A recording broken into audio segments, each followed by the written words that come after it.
entanglement round the yew tree as a precautionary measure," said Clovis. "I don't think that the disagreeable situation that has arisen is improved by flippancy," said Mrs. Riversedge. "A good maid is a treasure." "I am sure I don't know what I should do without Florinda," admitted Mrs. Troyle. "She understands my hair. I've long ago given up trying to do anything with it myself. I regard one's hair as I regard husbands. As long as one is seen together in public, one's private divergences don't matter. Surely that was the luncheon gong." Septimus Brope and Clovis had the smoking room to themselves after lunch. The former seemed restless and preoccupied, the latter quietly observant. "What is a lorry?" asked Septimus suddenly. "I don't mean the thing on wheels. Of course I know what that is. But isn't there a bird with a name like that, the larger form of a lorikeet?"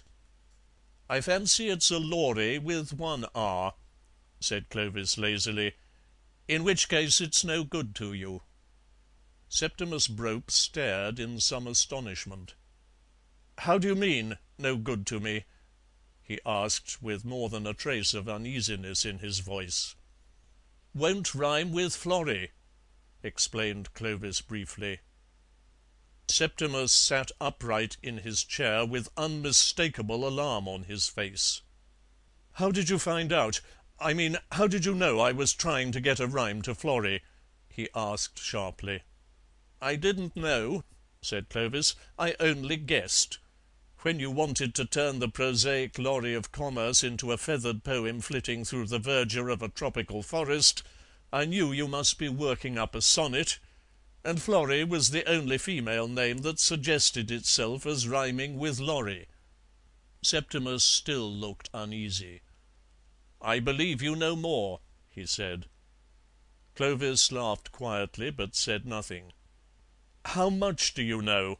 Septimus asked desperately. "The yew tree in the garden," said Clovis. "There, I felt certain I'd dropped it somewhere. But you must have guessed something before. Look here, you have surprised my secret. You won't give me away, will you? It is nothing to be ashamed of, but it wouldn't do for the editor of the Cathedral Monthly to go in openly for that sort of thing, would it?" "Well, I suppose not," admitted Clovis. "You see," continued Septimus, "I get quite a decent lot of money out of it. I could never live in the style I do on what I get as editor of the Cathedral Monthly." Clovis was even more startled than Septimus had been earlier in the conversation, but he was better skilled in repressing surprise. "Do you mean to say you get money out of Florrie?" he asked. "Not out of Florrie as yet," said Septimus. "In fact, I don't mind saying that I'm having a good deal of trouble over Florrie, but there are lots of others." Clovis's cigarette went out. "This is very interesting," he said slowly, and then with Septimus Brope's next words illumination dawned on him. "There are heaps of others. For instance, 'Cora with the lips of coral, you and I will never quarrel.' That was one of my earliest successes, and it still brings me in royalties. And then there is 'Esmeralda when I first beheld her,' and 'Fair Teresa, how I love to please her.' Both of those have been fairly popular. And there is one rather dreadful one," continued Septimus, flushing deep carmine, "which has brought me in more money than any of the others. 'Lively little Lucy, with her naughty ne retroussi.' Of course, I loathe the whole lot of them. In fact, I'm rapidly becoming something of a woman-hater under their influence. But I can't afford to disregard the financial aspect of the matter. And at the same time you can understand that my position as an authority on ecclesiastical architecture and liturgical subjects would be weakened, if not altogether ruined, if it once got about that I was the author of 'Cora with the lips of coral' and all the rest of them." Clovis had recovered sufficiently to ask in a sympathetic, if rather unsteady voice, what was the special trouble with Florrie. "I can't get her into lyric shape, try as I will," said Septimus mournfully. "You see, one has to work in a lot of sentimental, sugary compliment with a catchy rhyme and a certain amount of personal biography or prophecy. They've all of them got to have a long string of past successes recorded about them, or else you've got to foretell blissful things about them and yourself in the future. For instance, there is 'Dainty little girlie Mavis, she is such a rara avis, all the money I can save is all to be for Mavis mine.' It goes to a sickening namby-pamby waltz tune, and for months nothing else was sung and hummed in Blackpool and other popular centres." This time Clovis's self-control broke down badly.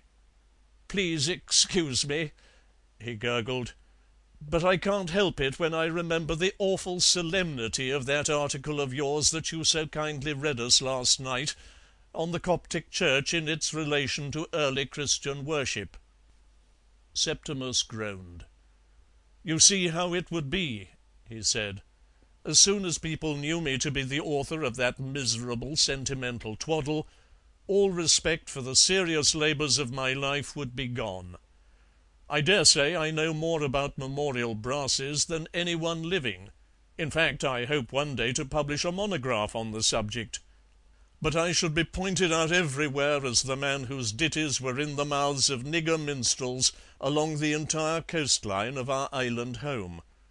Can you wonder that I positively hate Florrie all the time that I'm trying to grind out sugar-coated rhapsodies about her? Why not give free play to your emotions and be brutally abusive? An uncomplimentary refrain would have an instant success as a novelty if you were sufficiently outspoken." "I've never thought of that," said Septimus, "and I'm afraid I couldn't break away from the habit of fulsome adulation and suddenly change my style." "You needn't change your style in the least," said Clovis. "Merely reverse the sentiment and keep to the inane phraseology of the thing. If you'll do the body of the song, I'll knock off the refrain, which is the thing that principally matters, I believe. I shall charge half shares in the royalties, and throw in my silence as to your guilty secret. In the eyes of the world you shall still be the man who has devoted his life to the study of transepts and Byzantine ritual. Only sometimes, in the long winter evenings, when the wind howls drearily down the chimney and the rain beats against the windows, I shall think of you as the author of 'Cora with the Lips of Coral.'